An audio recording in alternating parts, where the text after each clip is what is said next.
Hey guys, welcome back to another one. If you are new to the channel, I'm Gold Pony. I do new car, truck, SUV reviews on YouTube, and today we are in the brand new 2022 Jeep Renegade, courtesy of Stettler Dodge Jeep Ram in York, PA. For more information on their inventory, please feel free to check out the link in the description box below. And so we are in this one today because it's been a couple years since I have reviewed the Renegade, so wanted to check it out again. This actually has a very affordable starting price point, right around the mid $20,000 range, and I'll be touching on the pricing here in a second. There is plenty of changes actually for the 2022 Renegade, including one major change, so I'll be going over those for you guys as well. And ultimately in this video, we will be testing out and going over everything about this one, from acceleration to braking, steering feel, ride quality, sound system, exhaust clip, all that fun stuff. So having said all of that, what do you guys say? Let's just go ahead and jump right into it. And as always, let's start with pricing. And so as you can imagine, there are several different trim levels for the 2022 Renegade. First one being the Sport, starting at $24,695, Latitude for $29,540, Altitude for $30,140, Red for $30,985. The Limited starts at $31,145, and lastly, the Trailhawk starting at $31,340. And so for all trim levels but that first one, everything comes standard with four-wheel drive. But for that first trim level being the Sport, if you wanted to add all-wheel drive, simply add $1,400. Otherwise, that one is going to come with front-wheel drive. But here's the major change though for the 2022 Renegade. Previously, there has been a couple engine options available for this one. However, there is now one standard engine that comes on every single trim level across the board. And so powering the little beast is a 1.3 liter turbocharged inline four-cylinder, putting out 177 horsepower at 5,700-ish RPM, 210 pound-feet of torque, coming in at right around 1,700 RPM. Power sent to the front wheels are all wheels through a 9-speed automatic. 0 to 60 time is going to come in at approximately 8.9 seconds. We'll be giving that a go here in a little bit, but MPG numbers for the Renegade come in at 24 in the city, 32 on the highway for the front wheel drive, 23 in the city, then 29 on the highway for the all-wheel drive. And then if you were to go with that Trailhawk, it's going to lessen even more to 22 in the city, 27 then on the highway, taking regular unleaded fuel. But so that before we do any kind of fun acceleration here in our Renegade, I wanted to mention to you guys the drive modes. That drive mode buttons are located directly in front of the shifter. They will include auto, sport, sand and mud, snow, and then rock if you go with the Trailhawk. That rock driving mode is only going to be for the Trailhawk, but essentially that's going to adjust things like the shift points, the throttle response, and the suspension settings then as well. And so now having got all of that out of the way, what do you guys say? Let's go ahead and find a straightaway. Let's put the acceleration here to the test, and let's see how quickly we can get our new 2022 Jeep Renegade here up to speed. And here we go. There it is. Not bad. All right, it's not the quickest, okay, yeah, it's going. It's not the quickest thing in the world, but it'll certainly get you merged onto the highway without any issues. I mean, on paper, 0 to 60 in 8.9 seconds definitely isn't the quickest, and it's certainly no Hellcat, but it does its job. It'll get the job done. I'll just put it that way. And if you're driving a car like this, you're not going to be racing it on the track anyways. But anyways, to go along with that acceleration, as always, braking is equally important. So as expected, you will find four-wheel disc brakes coming standard on the Renegade. As far as that 60-0 stopping distance goes, that is going to come in at 126 feet, which is pretty average. It's pretty on point for the segment. As far as braking feel goes, it's actually really nice. I don't mind it. It kind of leans towards the firmer side of things, which you don't usually expect in SUVs. A lot of SUVs will have a softer braking feel, and it's less emotion and it's boring, but honestly, the braking feel is really nice in the Renegade. I will say that. Again, it leans towards the firmer side of things, so it instantly brings me to a stop. So no issues there for me. And touching on suspension and handling, you will find a four-wheel independent suspension coming standard. But I do want to mention though, if you go with the Trailhawk, that is going to add a substantial bit to the suspension components, including, well, a front skid plate that's going to protect underneath, fuel tank skid plate, hill descent control, transfer case skid plate, and a transmission skid plate then as well. So Trailhawk is really built for off-roading. So all these skid plates is going to protect the undercarriage from being damaged, so you don't have to worry about that. So that is definitely pretty impressive. And overall, as far as ride quality goes, it's actually been decent. It's kind of pretty much as I expected, so it's certainly not a bad ride quality. It's not the very smoothest in the world, but it's pretty much as you would expect the Renegade to ride like. So no issues for me. As far as steering feel goes, that's really good, actually. I kind of expect, whenever I get into an SUV, I expect the steering feel to be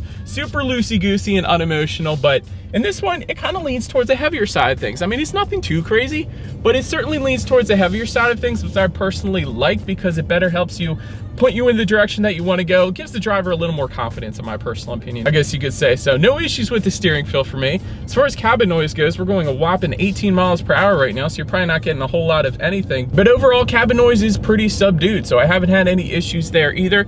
Then touching on visibility, I can see 100% perfectly fine out the back, and that's due in part because of the shape of the Renegade. The more boxy of the shape of an SUV, better visibility in the back you're going to have. Essentially, that's the way it works. So I can see perfectly fine out the back. I did want to also mention though, we have an optional package here today that gives us rain sensing windshield wipers and a ton of other things as well. But rain sensing windshield wipers is going to add the visibility as well. Essentially what that is whenever the Renegade detects any kind of mist or rainfall, it's going to automatically turn on those windshield wipers for you. So just one less thing you got to worry about there. And that actually comes standard on the Trailhawk, but we have it as an option here on our particular trim level here today. But that pretty much rounds out the performance segment of this review, you guys. Let's now go ahead and take a look at the exterior of our brand new 2022 Jeep Renegade. All right, so here she is, you guys, the new 2022 Jeep Renegade, finished in Sting Gray Clear Coat. In case anybody was curious of our exterior color, I believe this is an optional color. It goes for $395 as well, by the way, but pretty darn good looking in my personal opinion. But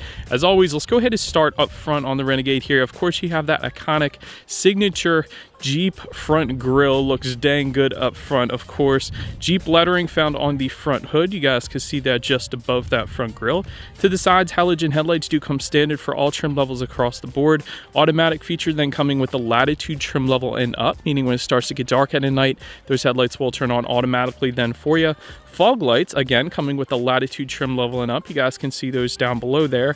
Daytime running lights will come standard on all trim levels across the board. And if you were to go with that Trailhawk, you will find two bright red tow hooks found in the front of this thing as well. So overall, actually a good looking front end. I'm actually a fan, but that pretty much rounds out the front end. Let's now go ahead and make our way to the side of the Renegade. So but now making our way to the side of this one, black roof rails will come standard for all trim levels across the board.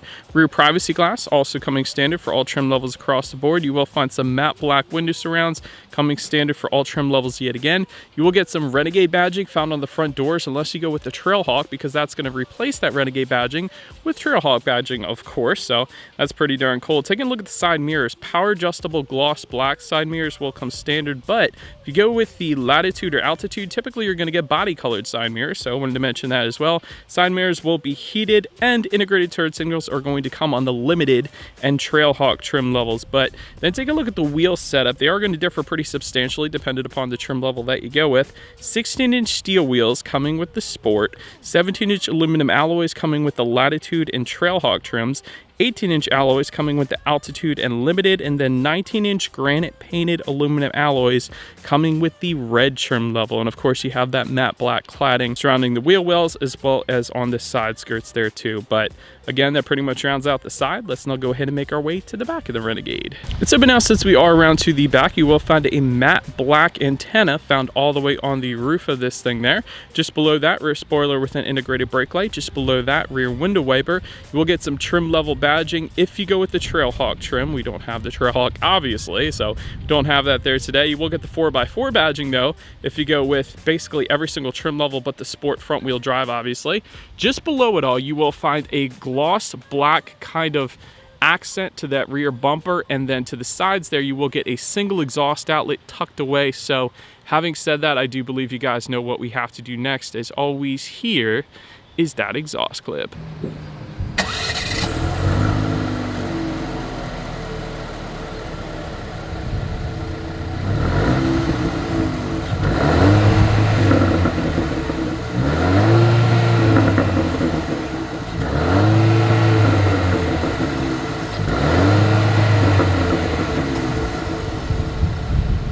Alright, so but now since we are around to the back of the Renegade, when it comes to opening that rear tailgate, it is a manual tailgate for all trim levels across the board. There is a button, of course, on the tailgate itself, but once opened up, cargo capacity comes in at 18.5 cubic feet.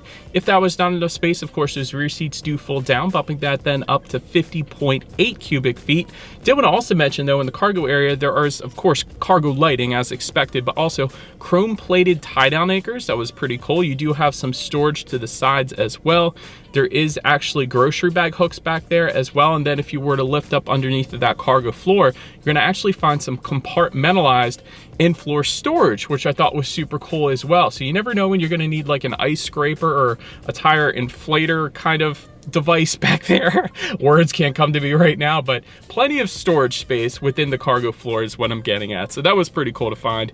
Then making our way up to the rear legroom, that is going to come in at 35.1 inches. So for reference, I'm an even 6 feet tall. This is how much space I have back there.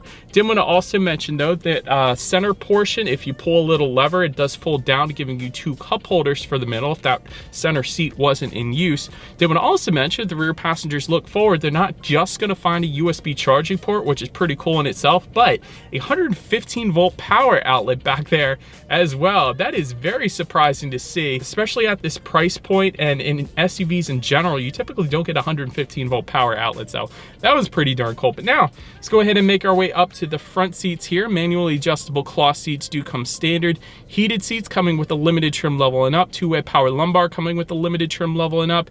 8-way power adjustable driver's seat, again limited trim level and up. Did want to mention though, we do have an optional convenience group package. It goes for $1,595 on our altitude trim level that we have here today. And that does give us a ton of these things like power adjustable front seats, like the power lumbar as well, and plenty of other things as well. So we do have those power adjustable front seats, so that was pretty nice. Leather seating then is going to come with the limited trim level only, but overall, as far as seat comfort goes, it was actually plenty fine, and I think the reason being was because we do have those power adjustable front seats and the power lumbar as well. So 100% did not have any issues with finding my perfect driving position, probably because of that. But now, let's go ahead and take a look at the steering wheel, because it's actually really nice. It is tilt and telescoping, manually adjustable, of course, but leather wrapped, coming for the limited trim level and up, or if you go with that convenience group package, because we do have a leather wrap steering wheel with us here today, heated steering wheel also with the limited trim level and up. But the 10-2 grips are definitely bolstered on the thicker side of things, which I always appreciate.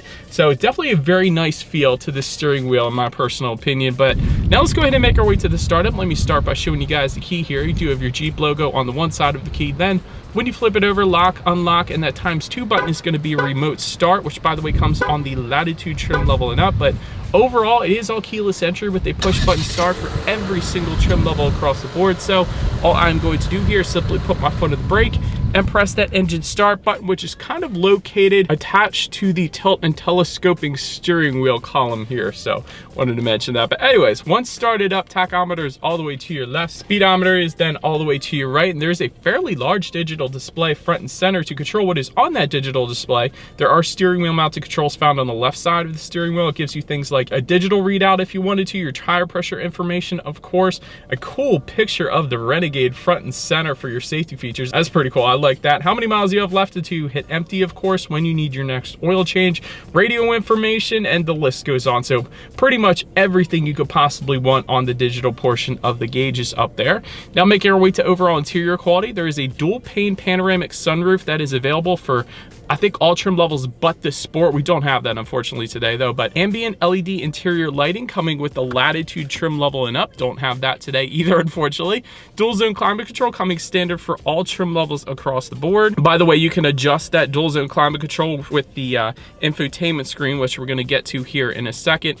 Overall, I like the little grab handle just above the passenger side glove box in typical Jeep fashion there. I like how these center air vents above the infotainment screen kind of pop out of the top portion here. That's pretty cool, nice little design element. There's tons of Easter eggs in this thing. I want to mention the speaker covers. They have little Jeep grills on them. I thought that was pretty darn cool as well. But just in front of the shifter here, you're going to find a decent amount of rubberized storage. There's an auxiliary port, USB charging port, 12-volt power outlet. Just behind the shifter, you got an electromechanical parking brake, a little place to put your cell phone, dual cup holders. And within the center armrest, although it's not that wide, it is pretty darn deep. So a decent amount of storage within that center armrest as well. But overall, it's finished more on the basic side of things, but I personally don't mind it. It's perfectly fine for me. But now let's go ahead and make our way to that infotainment screen, because this is pretty cool actually. 8.4-inch color touchscreen display comes standard for every single trim level across the board. That didn't used to be the case, so I like that. Bluetooth and audio streaming also coming standard. Android Auto, Apple CarPlay, meaning just hook your smartphone up to the Renegade via USB cable, and you got free navigation up there as well. And by the way, factory navigation system does come standard for every single trim level across the board. Didn't expect that either. That's pretty darn cool. Radio information, of course, you can check out up there as well. And so when it comes to the sound system, 6 speakers is going to come standard for every single trim level across the board. So having said that, what do you guys say? Let's go ahead and turn on the radio, see what we got playing today, and let's test out the clarity of this one. I gotta be honest, this one sounds like 6 speakers, so it's honestly, this isn't a huge SUV, so it probably will get the job done, but it's not the best sound system I've ever heard, but it'll get the job done, like I said. But anyways, last thing I want to mention to you guys on that infotainment screen is when you do put the Renegade in reverse, you will find a rear view camera actually taking up the entire screen, which you don't always get, so that's pretty nice. Certainly lets you know who or what is behind you. Not the most high definition rear view camera I've ever seen, but you'll still be able to see it. But anyways, that, as always, is going to lead us into safety. And so to start, front side curtain airbags do come standard. There is a driver's knee airbag up front as well. In the back, you're gonna have latch, aka lower anchors and tethers for children for the rear car seats, rear child door locks, tire pressure monitoring system, but also coming standard, forward collision warning, lane departure warning, and blind spot monitoring system with rear cross traffic alert as well. Then if you were to go with the latitude and up, that is going to add to that an auto dimming rear view mirror then as well. So overall, when it comes to my final thoughts here of the Renegade, fun Easter eggs throughout. That's one of my favorite parts. Jeep always tends to do that, and I love that. Even like the Jeep logos in the mirrors, that's pretty cool. Jeep grill logos on the speakers, like I was saying. So there's plenty of Jeep logos throughout this thing. Another thing is the Trailhawk, although we don't have it today. I did review the Renegade Trailhawk in the 2019 model year, and that thing is very off-road capable, not just because of all the transfer cases underneath to protect itself, but there's actually a decent amount of ground clearance, and there's some added suspension components to the Trailhawk as well. So that's definitely the one you're going to want to be at if you want to go off-roading in this particular Jeep. Also a decent starting price point, honestly. A mid $20,000 range is a good starting price point, although it does tend to get a good bit higher than that if you go with one of the upper trims, but still good starting price point there. As far as room for improvement goes, it does lack some of the advanced safety that I typically will find on its competitors, but it depends on what you're looking for there, and I definitely wouldn't mind seeing a full digital gauge cluster up here like the new Volkswagen Taos, for example, as well. But overall, let me know what you guys think of the Renegade in the comment section below. And that is about it for this one, you guys. Thank you so much for watching. Feel free to follow me on social media if you want to see what's coming next on the channel before it gets to YouTube. Be sure to hit the subscribe and the bell notification button if you're into new car reviews. That is what we do here on this channel after all. Do appreciate you guys watching more than you know, and I will see you guys all in the next video. Stay gold.